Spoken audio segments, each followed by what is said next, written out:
ಅಂಡಮಾನ್ ಸಮುದ್ರದ ಆಳದಲ್ಲಿ ಭಾರತದ ಅತಿದೊಡ್ಡ ತ್ರಿವರ್ಣ ಧ್ವಜ ಅನಾವರಣಗೊಳಿಸಿ ಗಿನ್ನಿಸ್ ದಾಖಲೆ ನಿರ್ಮಿಸಲಾಗಿದೆ. ಈ ಐತಿಹಾಸಿಕ ಸಾಧನೆಯಲ್ಲಿ ಬೆಂಗಳೂರಿನ ಯುವ ಸಾಹಸಿ ಶರತ್ ಆರ್ ಅಶೋಕ್ ಭಾಗಿಯಾಗಿರುವುದು ರಾಜ್ಯಕ್ಕೆ ಹೆಮ್ಮೆ ತಂದಿದೆ. ಆ ಕುರಿತು ಒಂದು ವರದಿ ಇಲ್ಲಿದೆ ನೋಡಿ. ಹೌದು, ಸ್ವರಾಜ್ಯ ದ್ವೀಪದಲ್ಲಿ ಮೇ 2ರಂದು ನಡೆದ ಈ ಸಾಹಸ ಕಾರ್ಯಾಚರಣೆಯಲ್ಲಿ ದೇಶದ ವಿವಿಧ ಭಾಗಗಳಿಂದ 200ಕ್ಕೂ ಹೆಚ್ಚು ಸ್ಕೂಬಾ ಡ್ರೈವ್ಗಳು ಭಾಗವಹಿಸಿದ್ರು.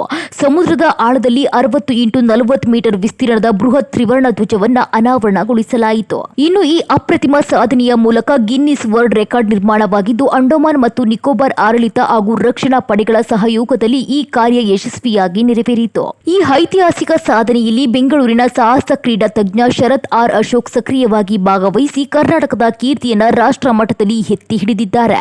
ಇನ್ನು ಆಟೋಮೊಬೈಲ್ ಇಂಜಿನಿಯರಿಂಗ್ ಪದವೀಧರರಾಗಿರುವ ಶರತ್ ಪ್ರಮಾಣೀಕೃತ ಡ್ರೈವರ್ ಮಾಸ್ಟರ್ ಮತ್ತು ಸ್ಕೂಬಾ ಇನ್ಸ್ಟ್ರಕ್ಟರ್ ಆಗಿ ಅಂತಾರಾಷ್ಟ್ರೀಯ ಮಟ್ಟದ ಅನುಭವ ಹೊಂದಿದ್ದಾರೆ.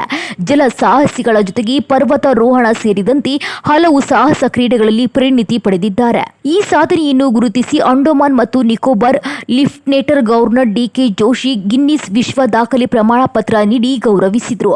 ಈ ಬಗ್ಗೆ ಪ್ರತಿಕ್ರಿಯಿಸಿದ ಶರತ್ ಅಶೋಕ್, ತ್ರಿವರ್ಣ ಧ್ವಜವು ದೇಶದ ಏಕತೆ ಮತ್ತು ಶಕ್ತಿಯ ಪ್ರತೀಕವಾಗಿದ್ದು, ಸಮುದ್ರದ ಆಳದಲ್ಲಿ ಅದನ್ನು ಅನಾವರಣಗೊಳಿಸಿದ ಕ್ಷಣ ಜೀವನದ ಅತ್ಯಂತ ಗೌರವದ ಕ್ಷಣ ಎಂದು ಹೇಳಿದರು. ಇನ್ನು ವಿಧಾನಸಭೆ ಪ್ರತಿಪಕ್ಷ ನಾಯಕ ಆರ್ ಅಶೋಕ್ ಅವರ ಪುತ್ರರಾಗಿರುವ ಶರತ್ ಅವರ ಈ ಸಾಧನೆ ರಾಜ್ಯದ ಯುವ ಜನತೆಗೆ ದೊಡ್ಡ ಪ್ರೇರಣೆಯಾಗಿದ್ದು, ರಾಷ್ಟ್ರ ಮಟ್ಟದಲ್ಲಿ ಕರ್ನಾಟಕದ ಹೆಸರನ್ನ ಮತ್ತೊಮ್ಮೆ ಮೆರಗುಗೊಳಿಸಿದೆ. ಒಟ್ಟಾರೆ ಸಮುದ್ರದ ಆಳದಲ್ಲಿ ತ್ರಿವರ್ಣ ಧ್ವಜ ಅನಾವರಣಗೊಳಿಸಿದ ಈ ಸಾಹಸ ಭಾರತಕ್ಕೆ ಹೆಮ್ಮೆ ತಂದಿದ್ದು, ಕನ್ನಡಿಗನ ಸಾಧನೆ ಮತ್ತೊಮ್ಮೆ ವಿಶ್ವದ ಗಮನ ಸೆಳೆದಿದೆ. ಒಟ್ಟಾರೆ ಸಮುದ್ರದ ದಾಳದಲ್ಲಿ ತ್ರಿವರ್ಣ ಧ್ವಜ ಅನಾವರಣಗೊಳಿಸಿದ ಈ ಸಾಹಸ ಭಾರತಕ್ಕೆ ಹೆಮ್ಮೆ ತಂದಿದ್ದು, ಕನ್ನಡಿಗನ ಸಾಧನೆ ಮತ್ತೊಮ್ಮೆ ವಿಶ್ವದ ಗಮನ ಸೆಳೆದಿದೆ.